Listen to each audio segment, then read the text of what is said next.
તે સર્વેને મારા નમસ્કાર. કોલેજ કોટ એમ ભાદર કાંઠે ભાદરીઓને, કચ્છમાં મારું ગામ, ગોસ્વામી કુળની દીકરીને હેમાંગી મારું નામ. कच्छ की गलियों का इतिहास है पुराना है, हमसे पूछो हमने इसे करीब से जाना है. मीठी इसकी बोली है कि मीठी इसकी बोली है और कड़क थोड़ा सा स्वभाव है. मुस्कुराइए आप कच्छ में हैं, हमारे स्वागत करने का यही अंदाज है. જ્યારે કચ્છ નહીં દેખા તો આ વાક્ય સાંભળીએ ને ત્યારે સદીઓના મહાનાયક એવા અમિતાભ બચ્ચનનું વાક્ય તો દરેકના મોઢે આવી જ જાય કે કચ્છ નહીં દેખા તો કુછ નહીં દેખા. પરંતુ મને એમ કહેવાનું મન થાય કે કચ્છ નહીં દેખા તો આપને ક્યાં હી દેખા. પરંતુ આપણે આવું બોલતા હોઈએ ને ત્યારે આપણી જવાબદારી પણ બને છે કે એવું તે શું છે તમારા કચ્છમાં કે અમને જોવાનું મન થાય. કચ્છની શું વાત કરું, કચ્છ એ માત્ર ભૂખંડ નથી પરંતુ કુદરતી સંપદાઓથી ભરેલો એક વિશિષ્ટ પ્રદેશ છે. કાચબા જેવો જેનો આકાર જોઈ અને જેનું નામ પડેલું છે કચ્છ. અને કચ્છના પ્રવાસન સ્થળોની વાત કરું તો એકને પકડું ને ત્યાં બીજું છૂટી જાય છે. કચ્છની જ બોલીમાં વાત કરું ને તો ડુંગર આય કારો ને રણ આય ધોરો, હાજી પીર કે ડુંગર કારો ને રણ આય ધોરો, હાજી પીર કે મનિયેતા બોરો, માતાજી પણ કે કી બોલા જે જડા બેઠાઈ માં આશા પૂરા.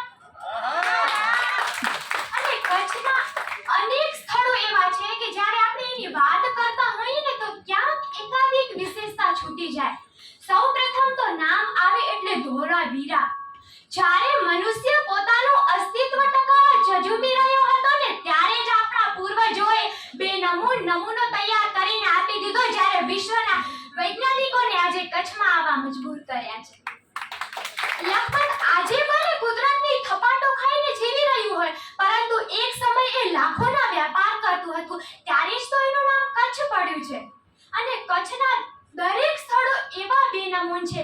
માંડવીની વાત કરું કે કચ્છના ટેરેસ એવા મુન્દ્રાની વાત કરું, કંડલા બંદરની વાત કરું કે પછી ગુનેરીની ગુફાઓની વાત કરું.